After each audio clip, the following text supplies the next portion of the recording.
Assalamualaikum warahmatullahi wabarakatuh.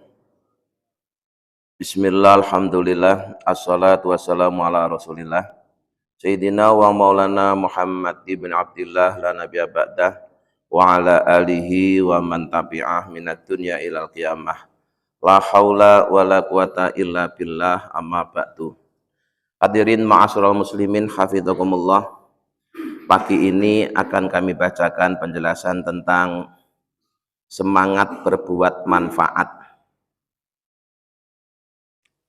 Allah telah memberikan waktu kepada kita dan waktu itu sangat terbatas.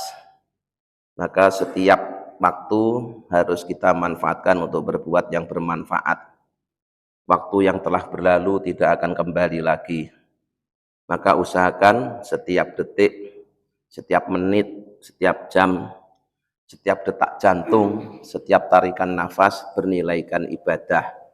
Caranya yaitu dengan melaksanakan perintah atau memberi manfaat.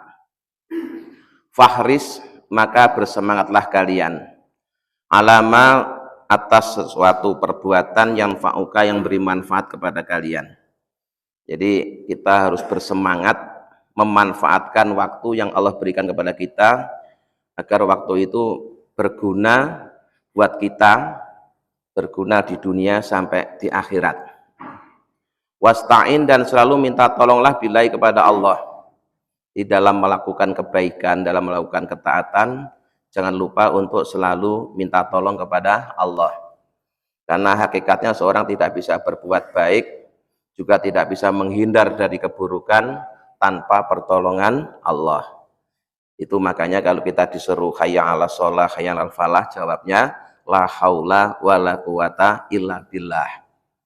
Jadi kita tidak bisa sholat, tidak bisa berbuat kebaikan tanpa pertolongan Allah. Orang yang sadar bahwa kebaikan yang dia lakukan adalah pertolongan Allah, maka setelah berbuat baik dia tidak akan sombong, tidak akan ujub dengan kebaikannya. Kenapa?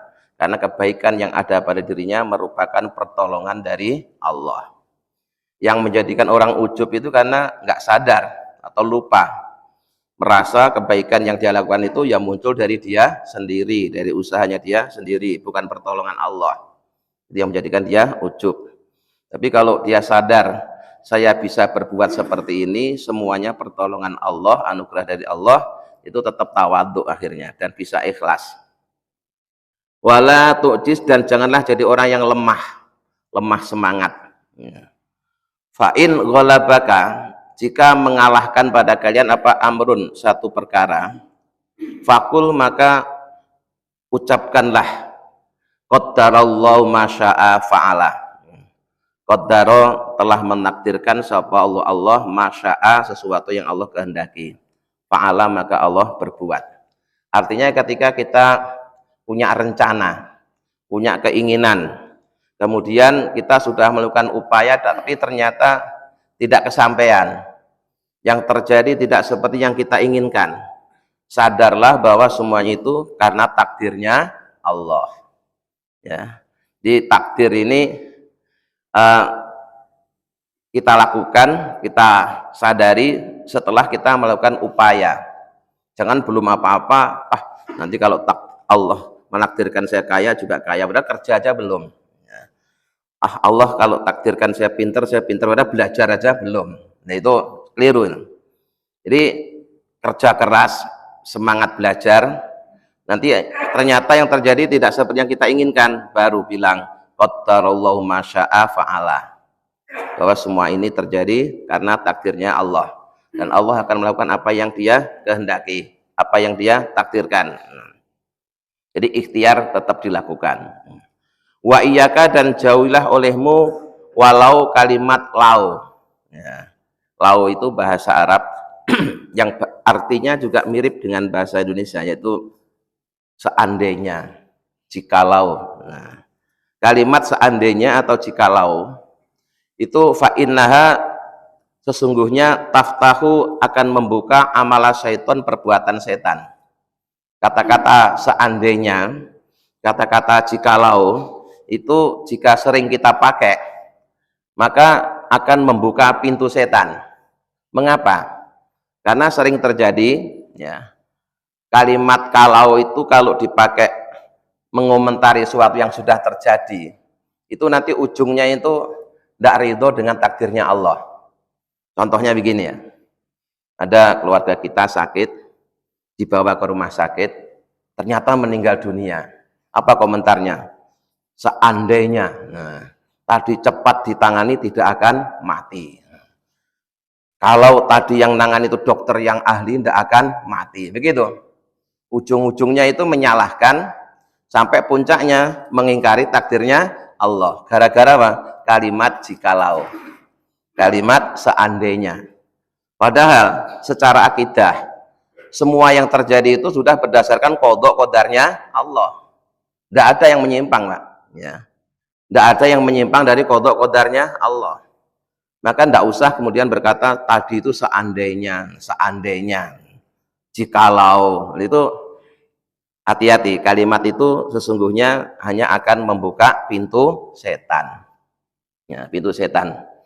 Jadi setan sangat sering membisikkan dalam diri kita ya, agar kita berkata seandainya tadi itu begini maka akan begini. Seandainya tadi itu begini tidak akan terjadi seperti ini, gitu. Seakan-akan apa yang kita usahakan, apa yang kita lakukan itu akan merubah takdirnya Allah. Qultu, aku berkata, kata sang penulis kitab ini, mengapa kita disuruh untuk tidak sering-sering menggunakan kalimat lau atau seandainya. Li'anna lau, karena sungguhnya kalimat lau itu layakuluha, tidak akan mengucapkannya fil aksari dalam kebanyakan, illa ajizun, kecuali orang yang lemah, kaslanun yang pemalas. Nah, jadi yang suka mengucapkan kalau atau seandainya itu kebanyakan adalah para orang-orang lemah dan pemalas. Seandainya saya kaya, saya tidak perlu kerja kayak gini. Seandainya saya pintar, saya tidak akan jadi orang seperti ini. Seandainya terus begitu. Nah, itu pemalas itu. Pemalas. Yafutu terlepas yafutu terlepas al umura atau melepas al umura segala urusan al hasanata yang baik inta tamakuni tatkala memungkinkan minha dari berbuat kebaikan min aji karena lemahnya wa kaslihi dan malasnya. Banyak kebaikan-kebaikan yang terlepas, kebaikan-kebaikan yang tidak bisa dia lakukan gara-gara seandainya kalau, yang itu tadi munculnya dari seorang pemalas. Tidak usah seandainya, tidak usah kalau, kerjakan, maka engkau akan bisa berbuat kebaikan. Jangan hanya ngelamun, seandainya, jikalau, umpama, misalnya, gitu aja kerjaannya. Au mu'tamitun, atau bersandar ala haulihi, atas dayanya, wa kuwatihi dan kekuatannya, wa sa'ihi dan usahanya, wakhilatihi dan rekayasanya. Yahsabu dia menyangka anau bahwasanya usaha, kekuatan, kemudian rekayasa itu yanju akan menyelamatkan bihtirozihi sebab terjaganya dia, au khirsihi atau sungguh-sungguhnya dia terjaga amma qadallahu alaihi dari apa yang sudah Allah putuskan. Ini gara-gara kata kalau ya, atau seandainya itu seseorang kemudian bersandar pada usahanya, bersandar pada kekuatannya, bersandar pada kemampuannya. Akhirnya dia menyangka bahwa kekuatan, usaha, rekayasa yang dia lakukan itu akan menyelamatkan dia dari apa yang telah Allah putuskan, akan menyelamatkan dia dari apa yang Allah telah takdirkan. Ya, seakan-akan dengan usahanya, dengan kemampuannya, dengan kekuatannya seorang akan menghindar dari takdirnya Allah, dan itu tidak mungkin, ya, tidak mungkin. Ya. Jadi semua telah ditetapkan oleh Allah, kita tinggal menjalaninya. Cuma karena yang semua itu kita belum tahu, ya kita tetap harus ikhtiar. Ya. Ikhtiar itu kewajiban syariat, tawakal itu kewajiban hakikat. Ya. Ikhtiar itu kewajiban lahiriah, tawakal kewajiban batiniah. Maka ketika kita sakit contohnya, ya ikhtiarnya secara lahiriah kita berobat. Tapi hati kita tetap meyakini bahwa walaupun diobati dokter yang paling ahli pun, kalau memang Allah tidak menghendaki sembuh juga tidak bakalan sembuh. Sehingga kalau toh dia ternyata sembuh bukan karena dokternya, bukan karena obatnya, tapi karena keputusan Allah. Tapi lahiriahnya kita tetap harus ikhtiar. Jangan terus tidak ikhtiar tapi terus ngomong gini, kalau Allah menghendaki sembuh nanti juga sembuh. Itu namanya pemalas. Malas ikhtiar, ya, malas usaha, kemudian berlindung di balik takdir. Di orang yang mempercayai takdir itu bukan pemalas. Justru orang yang mempercayai takdir itu dia akan bersemangat, ya, akan bersemangat. Walaupun semangat dia nanti belum tentu akan merubah takdirnya Allah, tapi tetap dia semangat. Wa qad qala, dan sungguh telah bersabda alaihi salam Nabi Muhammad sallallahu alaihi wasallam, la yughni, tidak akan mencukupi apa habarun, penjagaan tidak akan mencukupi min qadarin, dari takdirnya Allah. Di walaupun seseorang itu sudah berusaha hati-hati, tapi kalau misalkan takdirnya itu harus kecelakaan, ya tetap aja kecelakaan, ya. Jadi hati-hatimu itu tidak bisa merubah takdirnya Allah, tapi tetap kita punya kewajiban untuk berhati-hati. Gitu. Jadi kita harus menyeimbangkan antara ikhtiar dan tawakal. Nah, kita yakin semuanya sudah ditetapkan oleh Allah, tapi apa yang Allah tetapkan kita tidak tahu. Sementara Allah menyuruh kita berbuat yang terbaik, maka lakukan yang terbaik. Adapun hasilnya kita serahkan sepenuhnya kepada Allah. Fata'ammal, maka renungkanlah dzalika, sabda tersebut. Jadi kehati-hatian itu tidak akan merubah takdir seseorang, walaupun kita tetap diperintahkan untuk hati-hati. Wa am'in, dan perdalamlah an-nadharo, pandangan, fihi, dalam memahami hadis tersebut. Fa innahu, maka sungguhnya hadis tersebut makna jalilun, memiliki makna yang agung, tahtahu, di dalamnya, ya. Ilmun, dan memiliki ilmu kasirun, yang banyak, ya. Wa ilallahi, dan kepada Allah, akibatul umur, segala akibat urusan, segala urusan akibatnya yang menentukan adalah Allah. Jadi semuanya sudah diatur oleh Allah, semuanya sudah diqadha qadar Allah, kita tinggal menjalani. Nah, ketika kita menjalani itu, kita dikarunia akal untuk memilih. Pilihlah yang baik, ya, pilihlah yang baik. Wa amma amanil maghfirati, adapun keinginan, harapan mendapatkan ampunan, wa tukhulil jannati, dan masuk surga, min ghairi sa'yin, dengan tanpa usaha, lidzalika, pada hal yang seperti itu, bi fi'lil ma'murati, dengan melakukan yang diperintahkan, wal musara'ati, dan bersegera, fil khairati, dalam kebaikan, ma'atarkil mahdurati, disertai meninggalkan semua yang dilarang, wa mujanabati sayyiati, dan menjauhi keburukan-keburukan, fahuwa, maka yang demikian itu humkun, merupakan kebodohan, wa gururun, dan tipuan. Jadi kalau ada orang berharap dapat ampunan Allah, berharap bisa masuk surga, tapi tidak mau usaha, ya. Padahal umumnya jika seorang ingin mendapatkan ampunan, ingin masuk surga, itu ya usahanya melaksanakan perintah, bersegera berbuat baik, semangat, ya, disertai meninggalkan larangan dan menjauhi keburukan. Jadi dia tidak mau melakukan semua itu, ya. Melaksanakan perintah nggak mau, bersegera berbuat baik juga tidak mau, tapi maunya dapat ampunan dan masuk surga. Kalau ada orang seperti itu, maka sebenarnya orang itu orang yang sangat bodoh, ya. Humkun wa gururun. Humkun itu kebodohan yang benar-benar sangat bodoh, goblok banget itu. Udah sedikit pun tidak ada kecerdasan sama sekali. Humkun itu. Dan dia tertipu, ya. Tertipu dengan janji-janji yang dibisikkan oleh setan. Kamu ndak usah amal soleh kalau Allah masukkan surga ya pasti masuk surga, gitu bisikannya itu. Ya bisikannya gitu. Surga itu sudah ditentukan oleh Allah siapa yang akan memasukinya.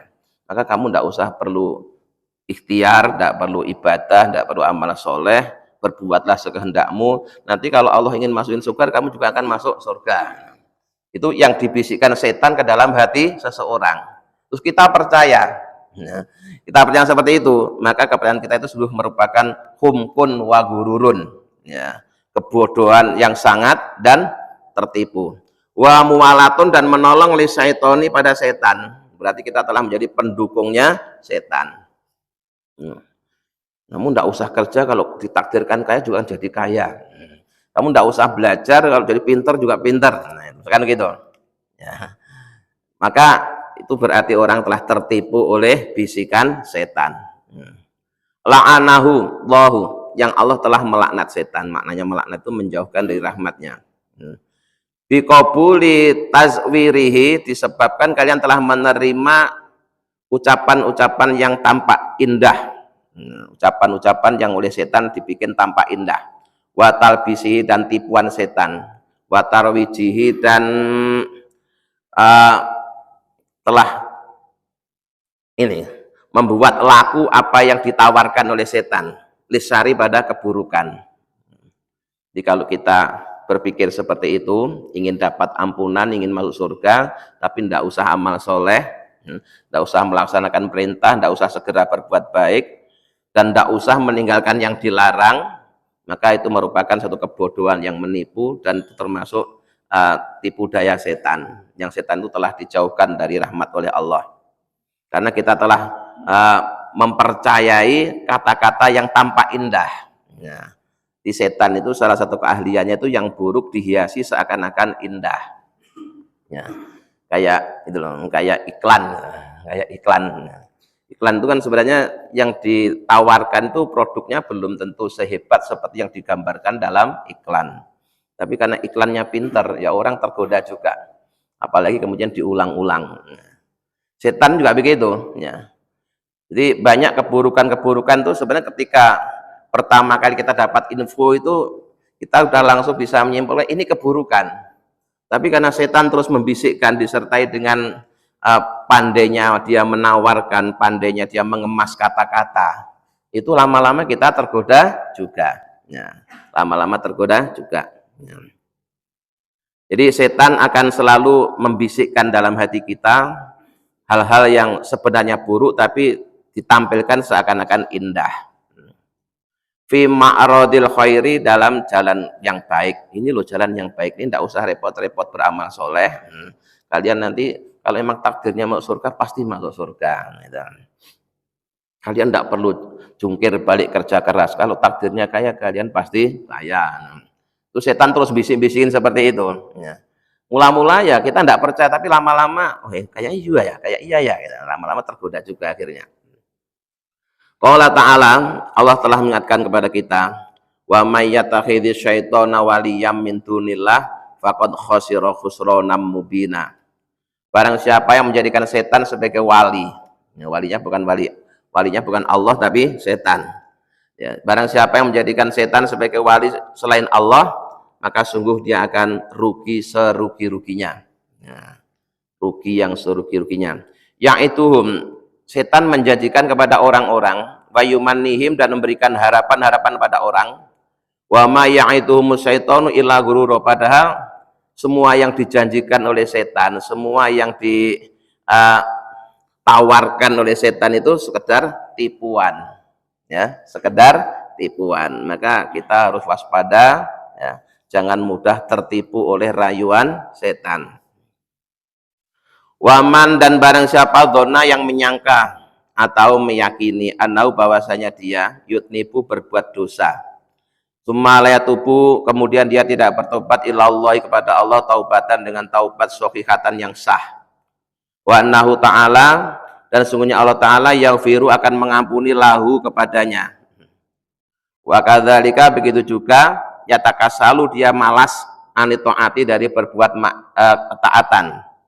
Wa yatasagalu, dan dia selalu sibuk anha, tidak sempat melakukan ketaatan, sibuk bi umurid dunia dengan urusan-urusan dunia. Wa yatawahamu, dan dia menyangka ma'adzalika, yang demikian itu, annallaha, bahwasanya Allah Ta'ala yukrimu, telah memuliakan dia, wa yarfa'u, dan telah mengangkat dia fi darajatil jannah, pada derajat surga, ma'al muhsinina, bersama orang-orang yang baik. Fahuwa, maka yang demikian itu adalah al-mutamanni, orang yang berharap, al-maghruri, yang tertipu.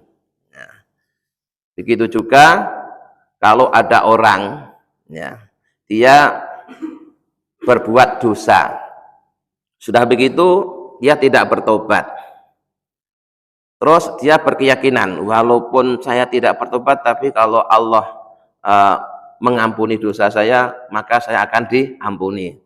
Bukankah Allah itu maha pengampun, misalkan begitu, ya. Kelihatannya kan benar, ya. Setelah itu mereka malas untuk menjalankan ketaatan, kemudian sibuk dengan urusan-urusan dunia. Terus bersamaan dengan itu dia menyangka bahwa yang demikian itu justru merupakan kemuliaan yang Allah berikan kepadanya. Dia bebas berbuat dosa, tidak usah tobat, tidak usah taat, sibuk urusan dengan dunia, tapi dia justru malah merasa dimuliakan oleh Allah, diangkat oleh Allah dalam derajat ahli surga, dikumpulkan bersama orang-orang yang baik. Nah, kalau ada orang yang seperti itu orang yang disebut dengan istilah mutamanil maghrur, itu orang yang berharap dengan harapan yang kosong, harapan yang menipu. Wal ajizu, dan orang yang lemah, al-ammaku, yang sangat bodoh, ya. Orang yang lemah dan sangat bodoh, ya. Wadzalika, dan yang demikian itu li'anna Allah Ta'ala, karena sesungguhnya Allah Ta'ala yaqulu, telah berfirman, wa qaulul haq, sementara firman Allah itu adalah maha benar. Nah, Allah berfirman, walillahi ma fis samawati wa ma fil ardi liyajziyal ladina asa'u bima amilu. Walillahi, dan milik Allah lah ma fis samawati, apa yang ada di langit-langit. Langit Allah yang tidak hanya satu, ya. Semua yang ada di langit Allah yang katanya ada 7 itu semuanya miliknya Allah. Wa ma fil ardi, dan juga apa yang ada di bumi ini semuanya miliknya Allah. Untuk apa? Liyajziyal ladina asa'u bima amilu, untuk membalas orang-orang yang berbuat keburukan. Jadi Allah telah menyediakan apa aja yang ada di langit dan di bumi, ya, untuk membalas keburukan yang dilakukan oleh seseorang. Nah, selain itu juga wa yajziyal ladina ahsanu bil husna. Semua nikmat Allah yang ada di langit dan bumi itu juga Allah sediakan untuk membalas perbuatan yang baik dengan kebaikan. Jadi di ayat ini pertama Allah menjelaskan maha kayanya, bahwa semua yang ada di langit maupun di bumi itu miliknya Allah. Nah, semua kekayaan Allah itu sebagian Allah gunakan untuk membalas orang-orang yang berbuat buruk. Sebagian lagi Allah gunakan untuk membalas orang-orang yang berbuat baik. Yang buruk balasannya buruk, yang baik balasannya baik. Artinya, ketika kita ingin mendapatkan balasan yang baik, kita juga harus berbuat baik. Kalau ingin panen padi, yang ditanam harus padi, jangan cuma nanam rumput. Kalau kalian nanam rumput, panennya juga rumput. Sudah nanam rumput, itu ngelihat temennya panen padi, terus iri, aneh itu. Ya, salahnya sendiri. Yang dia tanam cuma rumput, begitu temennya panen jagung, temennya panen padi, dia malah iri, terus nyalain Allah. Kenapa sama-sama nanam kok dia panen padi, saya panen rumput? Ya salahmu sendiri, kamu yang kamu tanam apa? Karena seorang hanya akan memetik apa yang dia tanam, ya. Seseorang hanya akan memetik apa yang dia tanam. Makanya kita tidak usah melihat atau iri dengan nikmat yang Allah berikan kepada orang lain, karena masing-masing akan mendapatkan sesuai dengan yang dia tanam selama ini, gitu. Nah, summa wasofa, kemudian summa wasofa Allah, kemudian Allah mensifati alladzina, orang-orang ahsanu, yang telah atau yang selalu berbuat baik, biqaulihi ta'ala, dengan firman Allah Ta'ala, alladzina yajtanibuna kabairal ismi. Nah, orang yang baik itu adalah orang-orang yang menjauhi dosa-dosa besar, wal fawahisa, dan keburukan-keburukan. Ilal lamam, kecuali dosa kecil. Jadi kalau dosa kecil memang agak sulit untuk dihindari. Ya, tetapi janji Allah, orang yang mampu menghindari dosa besar, itu dosa kecilnya akan diampuni. Ya, jadi ketika seorang mampu menjauhi perbuatan dosa besar, maka dosa kecilnya akan diampuni oleh Allah sebagai balasan dari perjuangan dia menjauhi dosa besar. Inna rabbaka, sesungguhnya Tuhanmu itu wasi'ul maghfirah, zat yang sangat luas ampunannya. Ya, jadi sekali lagi kita harus ingat, memang benar Allah Maha Pengampun. Tapi yang Allah ampuni itu adalah mereka yang mohon ampun. Ya, makanya termasuk di bulan Ramadan nanti, ya sebentar lagi kita masuk Ramadan, kita sering menyaksikan orang-orang tertipu dengan kalimat Ramadan bulan yang penuh ampunan, sehingga seakan-akan tidak perlu ibadah pun dapat ampunan. Itu keliru betul itu, ya keliru banget. Nah, benar Ramadan bulan penuh ampunan, tapi yang diampuni itu ya yang mohon ampun. Kalau tidak mohon ampun ya tidak diampuni. Nah, jadi tetap ketika seseorang ingin mendapatkan ampunan dari Allah, ya harus mohon ampun kepada Allah. Jangan terus nggak ngapa-ngapain, mohon ampunan dari Allah. Tetap berbuat dosa, tidak mau bertobat, terus berharap dapat ampunan dari Allah. Itu namanya orang yang sangat bodoh.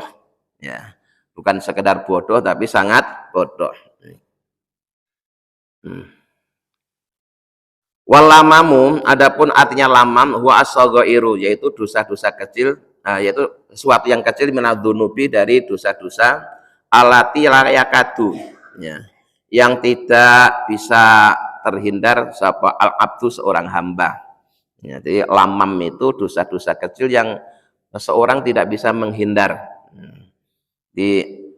sulit untuk menghindar.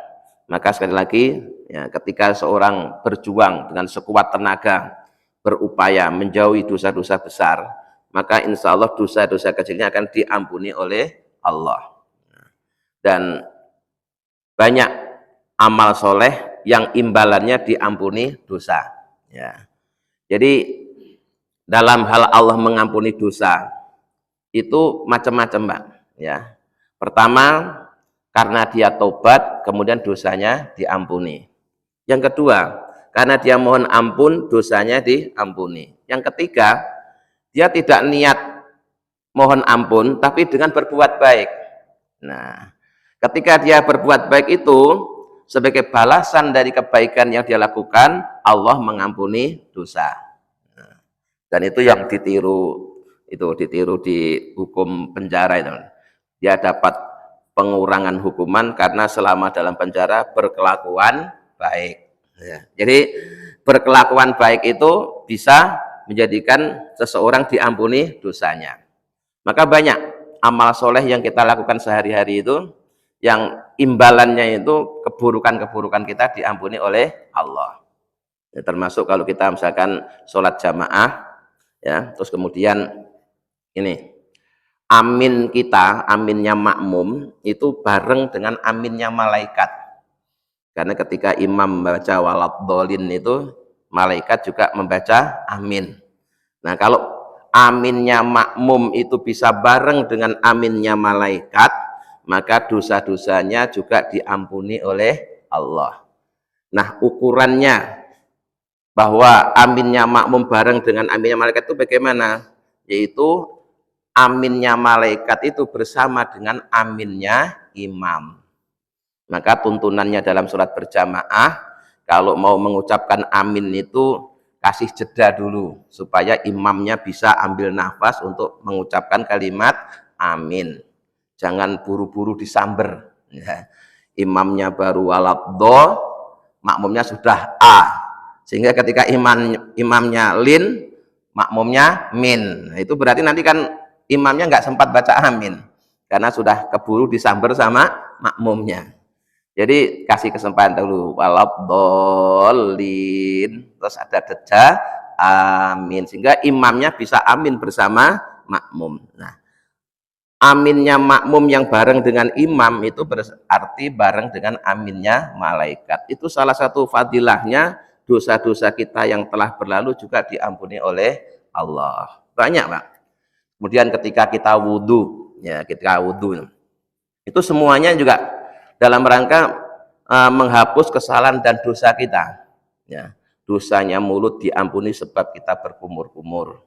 Dosanya muka meliputi mata, hidung, dan mulut diampuni oleh Allah ketika kita basuh muka. Dosanya telinga diampuni ketika kita ngusap telinga. Dosanya tangan diampuni ketika kita membasuh tangan, dan seterusnya. Ya. Kemudian ketika kita berangkat ke masjid menuju sholat berjamaah, itu langkah kaki kita yang satu dinaikkan derajatnya, yang satu diampuni dosanya. Selalu begitu. Padahal niatnya kan bukan mohon ampun, niatnya beramal soleh, tapi balasannya diampuni dosanya. Tapi yang jelas tetap harus ada ikhtiar, ada usaha, ada amal soleh yang dilakukan, bukan diam saja, gitu loh ya. Jadi intinya di situ, jangan kita tertipu oleh bisikan setan tadi itu, ya. Jadi memang benar Allah Maha Pengampun, Allah bisa mengampuni dosa hambanya, tapi tetap harus ada ikhtiar. Ya. Misalkan dengan bertobat, mohon ampun, atau dengan melakukan kebaikan. Mudah-mudahan dengan bimbingan Allah kita bisa mengamalkannya. Amin ya rabbal alamin. Allahumma sholli ala sayyidina Muhammad wa sallam Muhammad alhamdulillahi rabbil alamin. Allahumma inna nas'aluka imanan ta'ima yaqinan shadiqan wa qalban khashi'an lisanan dzakiran wa rizqan halalan wa ilman nafi'an shalihah. Rabbana atina fid dunya hasanah wa fil akhirati hasanah wa qina adzabannar. Subhana rabbika rabbil izzati amma yasifun wa salamun alal mursalin alhamdulillahi rabbil alamin. Assalamualaikum warahmatullahi wabarakatuh.